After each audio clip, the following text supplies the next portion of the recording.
안녕하세요. 제 메카에서 국어를 강의하고 있는 유미라 강사입니다. 반갑습니다. 이제 예비고의 설명회를 좀 시작해보도록 하겠습니다. 자, 일단 제 소개를 하자면, 일단 저 여기 대치 메카에서 수업을 하고 있고요. 현재 뭐 두각학원이랑 퍼스트인 학원에서도 수업을 진행하고 있습니다. 일단 어머님들 지금 국어를 공부를 시키려고 계획을 하고 계시는데, 사실은 모든 영역을 다 해야 되긴 하지만 어떤 시기에 어느 것을 좀 집중해서 공부를 해야 되는지, 그리고 어떻게 공부를 시켜야 되는지가 좀 고민이셔서 이 자리에 오신 거라고 저는 생각을 해요. 그래서 국어 이제 겨울방학 때 예비고에 어떻게 대비를 해야 되는지 일단 그거부터 설명을 좀 드리도록 할게요. 뭐 수능 국어는 어떻게 구성이 되어 있는지 대부분 다 아실 테지만 일단 좀 간단하게 설명을 드리면, 일단 공통 과목하고 선택 과목으로 이제 나눠졌죠. 이게 나눠진 지가 얼마 되지는 않았습니다. 공통 과목에 해당되는 게 문학이랑 독서 영역이고요. 그리고 선택 과목에 해당되는 게 화작이랑 언매인데, 사실 지금 예비고 2학생들 같은 경우에는 1학년 그냥 1년 딱 마치고 올라온 상태이기 때문에 어떤 선택 과목을 해야겠다라고 확실히 정해지지 않은 친구들이 사실 많아요. 그리고 2학년 올라갈 때 지금 바로 화작이나 언매라고 하는 과목을 또 내신으로 보지는 않기 때문에 일단은 이거는 어느 정도 고려하면서 여러 가지를 경험해 본다는 차원으로 생각하시면 될 것 같고, 그리고 공통 과목에 해당되는 게 이제 문학이랑 독서잖아요. 그런 것들을 이제 2학년 때부터 차곡차곡 실력을 좀 쌓아가야 하는데, 수능도 사실 고려해야 되긴 하지만 수능 대비라고 하는 것을요. 근데 사실 내신도 사실 좀 염두에 두지 않을 수는 없잖아요. 그러니까 수능에도 도움이 되면서, 그리고 내신에도 도움이 될 수 있는 것이 뭐가 있느냐라고 보면, 일단 고2 내신 국어가 구성되어 있는 걸 보셔야 될 거 아니에요. 1학기 같은 경우에는 문학이 딱 과목으로 설정이 되어 있습니다. 1학년 같은 경우는 국어라고 하는 과목으로 해서 전체 영역을 그냥 다 공부할 수 있도록 되어 있어서 1년 동안 친구들이 문학도 공부를 하고, 뭐 아니면 비문학도 공부를 하고, 뭐 문법도 공부를 하고 해서 올라왔을 거예요. 그런데 이제 2학년 올라가게 되면 문학만 또 집중적으로 내신 수업을 이제 시험을 보기 때문에 그거를 미리 조금 대비하는 차원에서 문학을 2학년 올라가는 겨울방학 때 탄탄하게 하고 넘어가야 된다라고 보시면 되는데요. 그리고 2학기에는 또 어떻게 구성이 되어 있느냐, 사실 제가 독서 그리고 언매 이렇게 구성을 해놨었는데, 이게 사실 수능이 바뀐 영향도 있어요.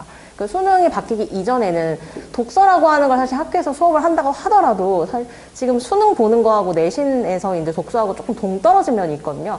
교과서 안에서 있었던 그 글을 그냥 읽는 거 하고 직접 내가 처음 보는 글을 해석하는 거하고 조금 거리감이 있기 때문에 독서를 하지 않고 언매, 즉 학습량이 좀 많은 문법을 학교에서 공부를 시키고, 그리고 내신 시험을 보고 이런 추세였는데, 이게 아무래도 이제 좀 선택 과목으로 넘어가다 보니까 화작을 보는 친구들한테 이제 불만이 나오기 시작한 거죠. 내가 언매를 할 것도 아닌데 왜 2학년 2학기 때 이걸 해야 되느냐라는 말이 나오니까 좀 더 독서로 이제 대부분 학교들이 바뀌었어요. 근데 학교의 특성상 뭐 특목고, 제가 뭐 한영이고 수업도 하고 있습니다만, 그 학교 같은 경우에는 언매를 그냥 해라라고 해서 학교에 어떤 방침이 좀 있어서 그냥 2학기 때도 언매로 밀고 나가는 면이 있거든요. 그래서 그런 있지만 이제 독서가 주로 이제 선택이 돼서 2학기에는 그냥 공통 과목에 해당되는 문학하고 독서를 중심으로 내신도 구성이 된다. 그러니까 결국 내신도 준비를 하고 내가 모의고사를 조금 준비하는 데 있어서도 저 중심적인 이제 것이 되는 문학이나 독서를 준비하는 것이 맞는데, 사실 독서라고 하는 거는 장기전이에요. 지금 만약에 겨울방학 때 내가 비문학 수업을 들었다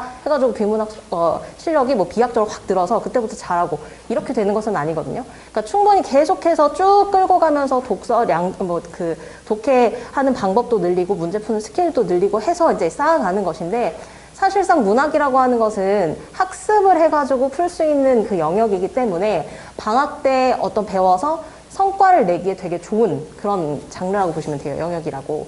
자, 그래서 저는 일단 겨울방학 때는 문학에 좀 집중해서 문학을 완성시키는 게 조금 필요하다라고 말씀을 드리고 싶어요. 근데 1학년 때 이제 들어가면서 문학을 한 번도 안 했던 것은 아니거든요. 근데 사실 뭐 문법도 하고 문학도 하고 이렇게 여러 가지를 하면서 전체적인 개념을 배우는 게 1학년의 그 과정이기 때문에 문학의 양을 엄청나게 많이 해가지고 늘리기는 좀 부족했던 게 사실이에요. 그래서 1학년 때 배웠던 거를 그걸 이제 바탕으로 쌓고, 그 다음에 2학년의 교과서에 실려 있는 것을 중심으로 해서, 그리고 모의고사에 나왔던 거 이런 것들을 다 경험할 수 있게끔 문학에 좀 집중하는 것이 필요하다고 제가 생각을 해가지고요. 그래서 문학 특강 수업을 준비를 했습니다. 자, 문학이라고 하는 장르가 공부할 게 되게 많아요. 사실 독서는 내가 공부를 해서 학습한 것 자체가 그냥 시험에 딱 바로 연계된다기보다는 훈련을 하는 차원이라고 생각하시면 되는데, 문학이라고 하는 건 내가 배워서 지식적인 가지고 문제를 푸는 것도 좀 있기 때문에 그래서 좀 이 시기에 좀 필요하다고 생각을 할 수 있는데요. 자, 일단 갈래 그리고 시대, 주제별, 심화 학습이 필요하다 제가 이렇게 적어놨는데 이게 결국에 문학의 특징입니다. 배경 지식이라고 하는 게 엄청나게 영향을 많이 주는 그런 영역이라고 보시면 돼요. 갈래 학습이 필요한 이유는요. 갈래를 이해해야지만 그 작품이 어떻게 구성이 되는지 쉽게 이해할 수 있고 그리고 시대별로 나타나는 특징들도 있기 때문에 이 문학이라고 하는 게 역사와 무관하지 않잖아요. 그래서 그 갈래별이나 시대별 특징 그리고 주제끼리 같이 묶어서 뭐 이 작품과 이 작품의 연관성 이런 것들을 같이 학습하면서 지식을 조금 쌓아가는 것이 필요해요. 그래서 1조차부터 8조차까지 쭉 이렇게 커리를 구성을 해봤는데 현대 시랑 고전 시가랑 현대 소설, 고전 사물 일단 영역으로 나눠뒀고요. 그리고 세부적인 것들은 제가 시대별로 구성을 해서 전체적인 문학적인 흐름이 보일 수 있게끔 네, 그렇게 구성을 해놨습니다. 일단 예를 한번 보여드릴게요. 학생들이 이제 문학을 딱 접하면서 해석을 한다, 막 시를 해석을 한다. 제가 뭐 소설을 보여드릴 수도 있고 다른 걸 보여드릴 수 있겠지만 좀 간단하게 보여드리기 위해서 시를 준비를 했는데 현대시 같은 경우에는 시어를 분석하는 것들이 굉장히 중요하고 그다음에 상황 파악하는 것도 굉장히 중요하는데 지금 위에 있는 시 같은 경우에도 맨 첫 번째 보면 지금 눈 내리고 해서 눈이라고 하는 시어가 쓰였고요. 그리고 이 밑에 있는 최성호의 대설주의보라고 하는 시에서도 여기에 덤벼드는 눈이라고 해서 눈이라고 하는 시어가 쓰였습니다. 근데 이육사라고 하는 이 시는 워낙 유명한 시인이라고 어머님도 잘 아실 텐데 1940년대에 창작된 그런 작품이에요. 그리고 이 밑에 있는 최성호의 대설주의보라고 하는 작품은 1980년대에 쓰였던 작품입니다. 그래서 언제 사용이 됐는지, 언제 쓰였는지, 언제 그거를 창작을 했는지에 따라서 의미가 사실 달라질 수 있는 건데 눈이라고 하는 시어에 기본적으로 뭐 부정 이렇게 배우긴 하지만 눈이 속성이 되게 여러 가지예요. 그러니까 눈이 가질 수 있는 속성들을 배우는 거죠. 뭐 차가운 거, 그 다음에 뭐 덮어주는 거, 그리고 뭐 실현이나 고난이랑 연결될 수 있는 그런 겨울의 어떤 매성까지 연결을 하는데 여기에 지금 나와 있는 지금 눈 내리고 매화한 게 홀로 아득하니라고 하는 저 줄을 읽으면서 눈이 과연 어떤 의미를 가질 수 있는가를 파악을 하는 데 있어서 오른쪽에 있는 매화 향기에서 매화가 무슨 의미인지를 알고 있으면 눈이 긍정인지 부정인지 판단하기 훨씬 더 쉬워지는 거죠. 이제 이 매화 향기라고 하는 거는 고전이랑 또 연결이 되는 것인데 고전에서 매화라고 하는 건 지조와 절개로 사용이 됩니다. 근데 눈이 내리고 있는 상황에서 매화가 피려고 하는 뜻을 보이기 때문에 그 눈은 실현으로 읽을 수 있는 거예요. 거기다가 이육사라고 하는 배경 지식까지 넣으면 저 눈이라고 하는 게 일제강점의 뭐 그런 실험 이렇게 읽어낼 수 있는 것이죠. 그래서 그 능력을 쌓기 위해서 일단 시의 어떤 시어의 파악 능력 그리고 다른 시어와 연계할 수 있는 그런 방법 그리고 마지막에 외부적인 지문 즉 보기라든지 이런 걸로 주어지는 그 배경 지식을 넣어서 저 시어가 결국에는 어떤 의미를 갖게 되는 것인지를 파악하는 그런 연습을 한다고 보시면 되고요. 그리고 최승호의 대설주의보 같은 경우에도 여기 눈이 나와 있는데 앞에 있는 시어들을 보면 은하수가 펑펑 쏟아져 날아오는 덤벼드는 눈이라고 되어 있어요.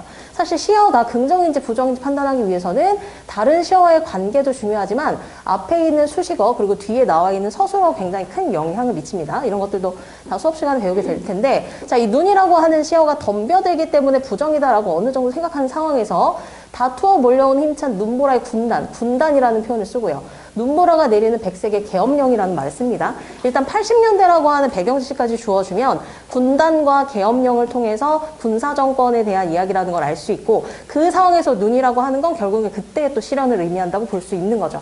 그래서 결국 단순하게 이거를 그냥 한 작품을 이거는 무슨 의미고 이건 무슨 의미고 이렇게 외우는 것이 아니라 이 의미가 어떤 의미를 가질 수 있는 것인지 배경 지식을 넣어줬을 때 더 구체화될 수 있는 그런 방법을 배운다고 보시면 될 것 같아요. 그리고 고전 시가도 하나 보여드릴 텐데요. 이제 이건 갈래 학습이 중요하다는 걸 말씀드리고 싶어서 보여드린 건데 사실 현대시라고 하는 거는 그냥 현대시라고 하는 한 장르도 퉁쳐지기 때문에 거기서 제가 뭐 갈래상의 특징이나 이런 걸 가르쳐 줄 건 없어요. 전체적으로 시대적인 흐름을 보여주면서 그 시대에 이게 어떤 상황이니까 이런 시들이 많이 사용이 됐고 어떤 경향은 보여줄 수는 있지만 갈래가 가지는 특징은 없거든요. 자, 그런데 지금 여기 보고 계시는 시조, 딱 봐도 시조죠. 근데 시조는 평시조, 그리고 뭐 어시조, 사설시조, 연시조 이런 것들이 존재하는데 평시조 같은 경우에는 양반의 문학이라고 볼 수 있고요. 사설시조로 가면 또 문학이라고 볼 수 있습니다. 딱 실루엣만 봐도 아이들은 평시조라는 걸 알 수 있어요. 되게 세 줄로 딱딱딱 끊어지죠. 길어진 것도 없고. 자, 근데 시조라고 하는 것이 언제 창작이 됐느냐. 고려 중기 때부터 생기기 시작해서 고려 말기 때 완성이 되고 주로 시조들은 조선시대에 많이 사용이 됐기 때문에, 창작이 됐기 때문에 우리는 일반적으로 조선시대 하면 시조를 떠올리게 되는데요. 자, 그러면 그 조선시대에 주로 양반들이 평시조를 지었다라고 하는 배경 지식을 아는 상황에서 지금 이 시를 읽으면서 흥망이 유수하니 만월대도 추초로다 500년 왕업이 목적에 부처시에 쭉 읽다가 저 500년이라고 하는 게 뭐를 나타내는 것인지 쉽게 알 수 있다는 거죠. 우리는 뭐 조선왕조도 500년이고 고려도 500년인데 그럼 저기서 말하는 500년이라는 게 무엇이냐? 고려시대 때 창작이 된 게 아니라 조선시대 때 창작이 된 거잖아요. 뭐 조선이 끝나기도 전에 500년이라는 걸 알 수는 없는 상황이니까 저 500년 왕업이라고 하는 건 결국엔 고려 왕조를 의미하는 거고 그 고려 왕조를 이야기했다는 것은 결국엔 고려 왕조의 멸망에 대한 어떤 안타까움, 뭐 슬픔 이런 걸 나타내는 시다라고 볼 수 있어요. 근데 여기서만 그게 적용이 되느냐? 아닙니다. 다른 작품이에요. 다른 작품이지만 여기서도 500년 도읍지를이라고 시작이 돼요. 그러면 사실상 500년이라는 단어가 나오거나 뭐 반천년이라고 하는 단어가 다른 시조에서도 나오는데 그런 것들을 알고 있으면 하나를 배웠다고 하더라도 다른 데도 쉽게 적용을 할 수 있게 된다는 거죠. 그러니까 결국엔